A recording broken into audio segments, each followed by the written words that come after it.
Yeah, it was great. Man, thanks. And I text you when we're ready for the next single. Bye.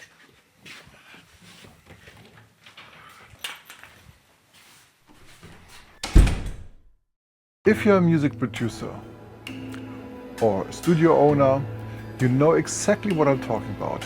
It's called Silent Churn. And here's the hard truth. Artists rarely leave a studio because the mix was bad or the gear wasn't expensive enough. They leave because of how the session felt. In today's video, we are going to look at the psychology of the studio. I'm going to show you the exact communication mistakes that make artists lose confidence, and I give you a simple framework to make sure they perform better and keep booking your rooms over and over again. Welcome to Music and Mind. If you're new here, my name is Martin. I'm a professional musician, but I also hold a BSc in psychology and work as a systemic coach. That unique combination is exactly why I started this channel, Music and Mind.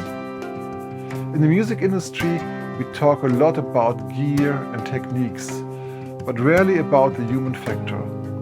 On this channel, we change that. My goal is to help you become more productive, more professional, and honestly, live a more relaxed life as a music creator by understanding the psychological side of the studio. If that sounds like something your career needs, hit the subscribe button. Now let's look at the actual business cost of bad feedback. Okay, let's talk shop for a second. Bad feedback doesn't just hurt feelings. It burns your profit margins. As a studio owner, you have to worry about silent churn. That's when an artist finishes a session, says, "Thanks, great job," but then never books you again. Why? Not because the mix was bad, but because the process felt draining. They didn't just feel safe, they didn't feel led, and they felt the studio fatigue setting in. When the person leading the room is unsure, the artist's nervous system shuts down, and a shut down artist cannot deliver a hit. We aren't just engineers, we are nervous system managers. To fix this, I use a framework called SAFE. This isn't about being nice, it's about being precise. S means signal first. Never start with a correction. Start with a signal of what's actually working. Don't say, "That was okay, but..." Do say, "The energy in that second half was exactly what we need. Let's build on that." Why? It lowers the artist's threat level. When they feel they've already won a little bit, they are more open to technical corrections. A means aim, the target. Do it again is not a target. Before the next take, define the goal. Are we optimizing for emotion or technical precision on this pass? If you don't define the aim, you would change 10 things and improve 0. F means focus. This is the biggest time saver, one variable per take. If you tell an artist to watch their pitch, their timing and their breath control in the same time, they will fail at all three. Producer move is, "Yeah, great take. On this one, only focus on the consonants at the end of lines. Forget the rest." And E means experiment. Stop arguing about vibes. Switch to testing. The rule. Let's try two versions. Version A is more aggressive, version B is more laid back. We listen to both and choose in 60 seconds. This removes the ego from the room and keeps the momentum moving forward.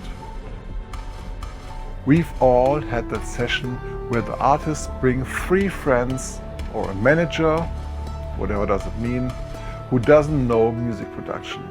They start throwing vibe feedback into the air. I don't know, it's just not there yet. That's the fog of uncertainty. As the lead, you have to act as a filter. Here are 3 moves to handle this without being a jerk. Translate vibes into variables. If they say it feels off, you say, got it. Do you mean the timing, the pitch, or the attitude? The parking lot. That's an interesting idea. Let's park it. We'll finish the performance first, then we'll revisit that plug-in idea. Public reset. If the room gets scattered, stand up and say, quick reset. Our goal is intimacy. Let's do one more take focused purely on that whisper tone. Let's work on some real-world swaps you can use tomorrow. You're flat. The energy is 10 out of 10. Let's do one more pass focusing purely on the pitch of that high note to make it bulletproof. I don't like that guitar tone. For the aggressive aim we said earlier, this tone feels a bit too soft. Let's test a brighter setting for 30 seconds. Just trust me, my way is better. I have a strong hunch. Let's do a quick A/B test against your version. The song wins either way. At the end of the day, artists don't just pay for your converters or your mic locker. They pay for how they feel when they are in your room. If you provide a process where decisions are made quickly and creativity feels protected, you aren't just an engineer. You are an essential partner. That's how you get the repeat bookings and the silent churn disappears. I've put all this into a 1-page PDF checklist for you. It includes the SAFE framework, the 20-sentence swaps, and a room reset script for when things go south. Grab it for free in the link below.